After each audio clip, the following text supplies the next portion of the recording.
Hey, this is Doc Erik. Welcome to my YouTube neighborhood, the channel where I give you one mindset tip and one body set tip that you can apply directly to your life so that you can start to have a better tomorrow.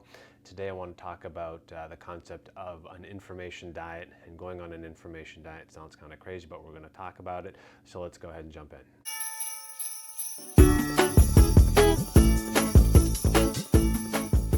So most of us today are creatures of habit. You know, we reach for our phones first thing in the morning, and what do? We're checking something, right?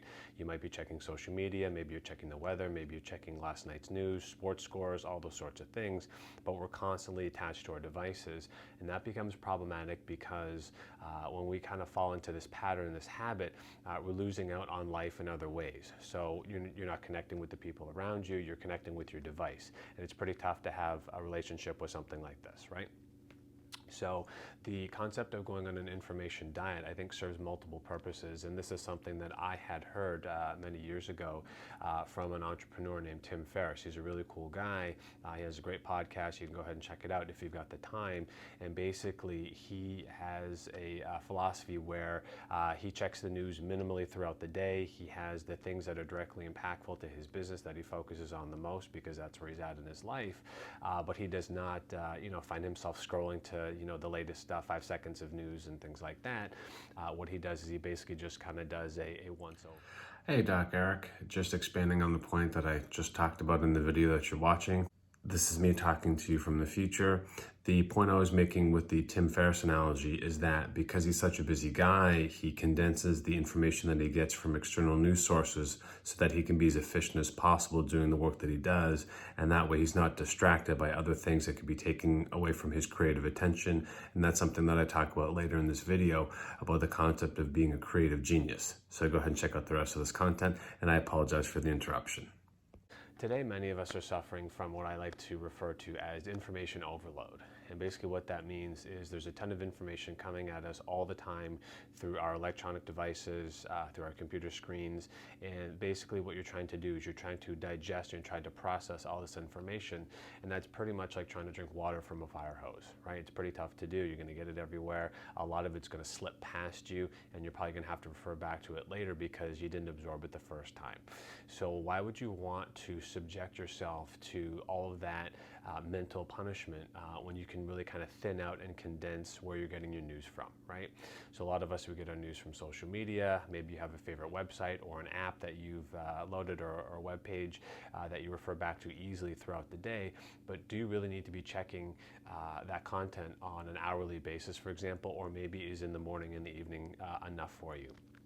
One of the things that I've done for myself that I found very helpful is I really evaluated where I was getting my news from and also where I was constantly going back to. If I found myself revisiting the same websites or the same apps on my phone, I said, well, why am I doing this multiple times a day? Because it's really taking me out of my day. It's taking me out of my element.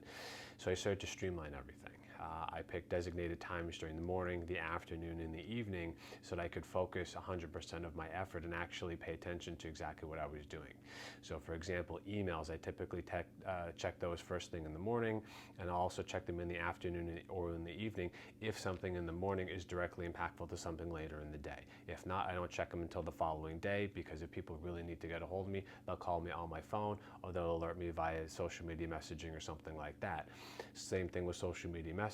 I don't stay attached to my phone all day throughout the day. Number one, because of the type of work that I do, but also number two, who wants to be chained to their phone and constantly looking down at their phone or constantly looking at their smartwatch to see who keeps messaging them or who likes something or got a notification or things like that.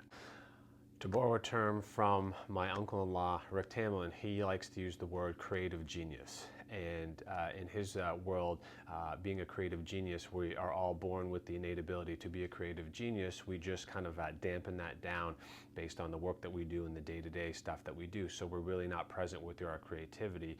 And for most of us, that's a problem because a lot of us have these great ideas that are floating around in our head all the time. We just don't put pen to paper and write these things down. Instead of being stifled by these devices and kind of being spoon-fed information, why not allow your own personal creativity to kind of grow, right? So you might see something on social media and you get inspired to, do something or write something down, or maybe that gives you an idea. So why not go ahead and write that down on a piece of paper, and then that way you've kind of got it blocked off and then you can go back to it later on. What are some of the ways that you can go on an information diet? One of the things that you can do is you can stagger throughout the day predetermined times when you're checking certain things, right? So you may say emails, I'm only going to check them mornings and afternoons. Social media, maybe mornings and afternoons only, right? What you want to do is you want to designate these times throughout the day where you're receiving your information or where you're delivering your information, so that way it frees you up to be creative later in the day, right? You're not stifled by anything. Perhaps you're at work and you're distracted by social media, so being distracted is kind of taking you out of your work element, and that's not cool, because it's going to make extra work for you later on in the day, because the tasks that you were supposed to get done, you now can't get done. Or you have to spend extra time later in the day to do those tasks, and that can create resentment or can stir up anxiety, and you really feel like you're behind the 8 ball, and then you just kind of go down that spiral. So the take-home message for today is I want you to play with the idea of looking at how you're designing your information world that you're either giving or that you're receiving, and see if there's anything that you can do to modify those habits and kind of stagger them so that you're the most efficient with your time.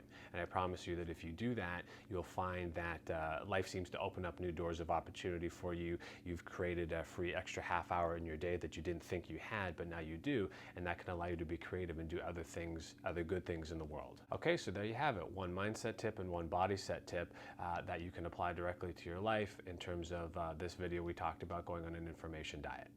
So go ahead and try it on and let me know what you think. And finally, shameless plug moment. Don't forget to rate, review, subscribe, and comment below to this YouTube channel, where I release content periodically throughout the week. The videos are short, they're nice and snackable, and they allow you to kind of grab the nuggets of information and see how you can directly apply them throughout the day. So until next time, stay healthy.